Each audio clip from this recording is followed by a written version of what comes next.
One of the main reasons people fall off keto is that they're not prepared. And this right here is the easiest solution that I've found.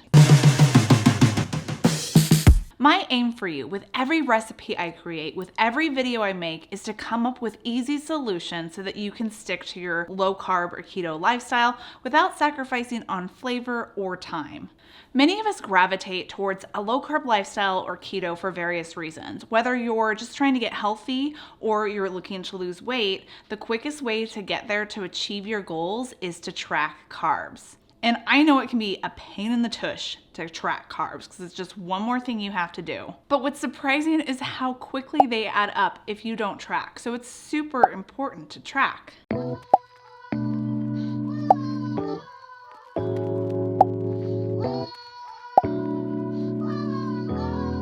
I want to share my easy keto meal planning tips with you guys so you can see how easy it is to track with these simple steps. How I usually start meal planning for the week is I take inventory of my fridge, my freezer, and my pantry. I look and see what vegetables I have, kind of what needs to be used up, what's in danger of going bad. Then I look at the freezer and see what sort of proteins we already have so that I don't have to do any additional grocery shopping because I want to use up what's in the freezer first. Next up, I check the pantry and I see what sort of sauces or just dry keto goods I have on hand, whether that's cauliflower rice that comes in the package or maybe some hearts of palm noodles, marinara sauce. See what I have on hand so that I don't have to buy that stuff if we decide to make something that includes that. Ooh, and look at what we have here, some Element. I'm gonna have one of these now because it sounds so good. Element is an electrolyte drink mix and it comes in a wide range of flavors. There's watermelon, strawberry, chocolate, citrus, so many delicious ones. And it has a higher amount of electrolytes compared to most other brands. I usually like to enjoy it between meals or like right before a workout or after lunch. It's a great way to stay hydrated and it's a lot better than just plain old water. I get kind of bored with that sometimes. If you want to try Element electrolytes, you can for free. You're going to get a sample pack with 8 flavors for free. All you have to do is pay shipping and handling. This offer is for US residents only and it's a limited offer. Just click down in the link below in the description box to claim your free box. Now that I know what is already in my freezer and my fridge, it's time to poll my family to see what they kind of want for the week for dinner. Mostly my husband because the boys are usually always gonna say pizza. What do you want for dinner this week? Pizza.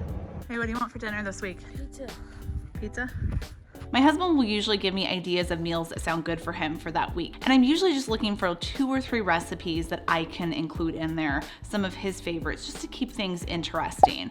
And a lot of times I will either double the recipe so that we can have it over multiple meals, or I'll throw in some real simple keto meals, like just a protein and vegetable to have throughout the week. And that way too, I'm not making a full-on recipe every single night. It's just real simple to include those, grilled meat and vegetable in there, especially on nights when we're busy. Now that I have ideas for a few meals that my family wants to see this week, I fill in the gaps with easy, simple keto recipes. And if I don't get input from my family, I usually head to my cookbooks, my keto cookbooks, or to the internet, find something either on my site or somebody else's site to find a really good, delicious recipe that I know my family's gonna love.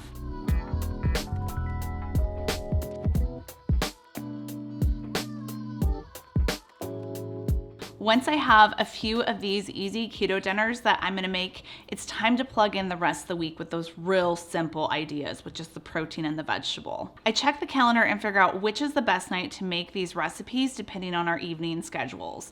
The boys usually have some sort of sports practice, so it can be really tight with trying to fix dinner and get them off to sports. And the last thing I need is to be stuck in the kitchen for an hour when somebody has to get to practice or I have to pick somebody else up. Once you have dinner figured out for the week, it's time to fit in all of your other meals. This is where you need a pencil, a notebook, and something to track your macros, like your phone.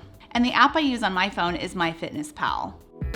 It has a huge library of foods, and I like that I can scan the barcodes on packages of foods and it'll just usually pop up. I know a lot of people use Carb Manager. That's another really easy to use tracker. You do want to figure out your macros ahead of time, so go to one of the many macro calculator sites out there, and there's even keto ones too. You can plug in what your height is, your weight, what your activity level is, and it will spit out some macros for you based off of your goals. I personally have my calories set to around 1600, 1650. It kind of varies here and there. Carb Carbs are always around 20 grams. Protein is on the higher side because I work out twice a day. The important thing to remember is that this is a guide. You don't have to hit these numbers exactly every single day. It's gonna vary from day to day. You just want consistently to be around the same number. So consistently, hopefully under 20 grams of carbs, but it's okay if you go up to like 25 or maybe even 30, especially if you've been working out hard that day. Next, I write down my macros for the dinners that my family picked out for the week, and then I fill in the rest of the meals.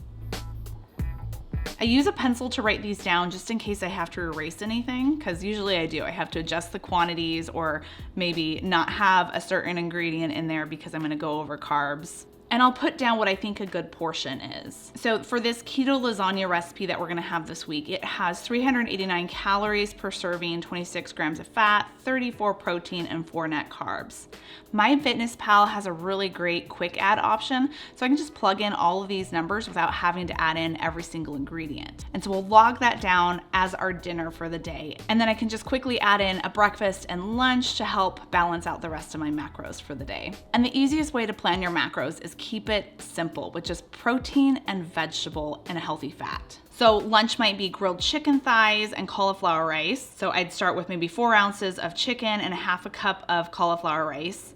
And then once I have the other meals plugged in, if I notice that my protein is still low, I'll look at each meal and see where I could use maybe a little bit of extra protein. And I apply the same principle with the vegetables, increasing or decreasing so that the values stay within my carb limit. But again, for the majority of your meals, keep it simple. Protein, vegetable, healthy fat.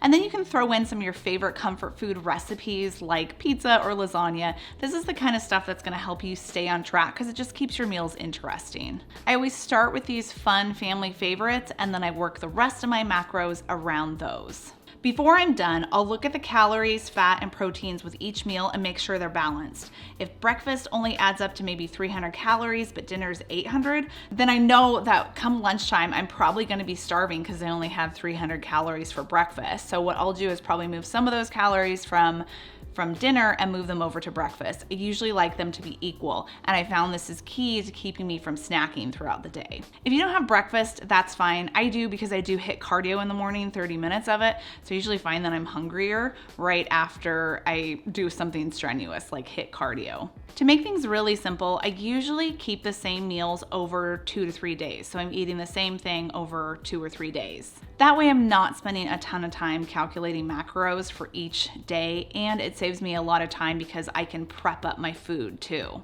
Often if I'm making something for lunch like sheet pan chicken and veggies, I'll make up all of my portions for the next few days so that I'm just cooking one time. But when you keep it easy, like just a simple cooked protein and vegetable, it usually doesn't take very long anyway. In fact, most of my lunches and dinners take around 15 to 30 minutes to make. And this whole process takes me around 15 to 30 minutes to sit down and plan my macros over the course of a couple of days.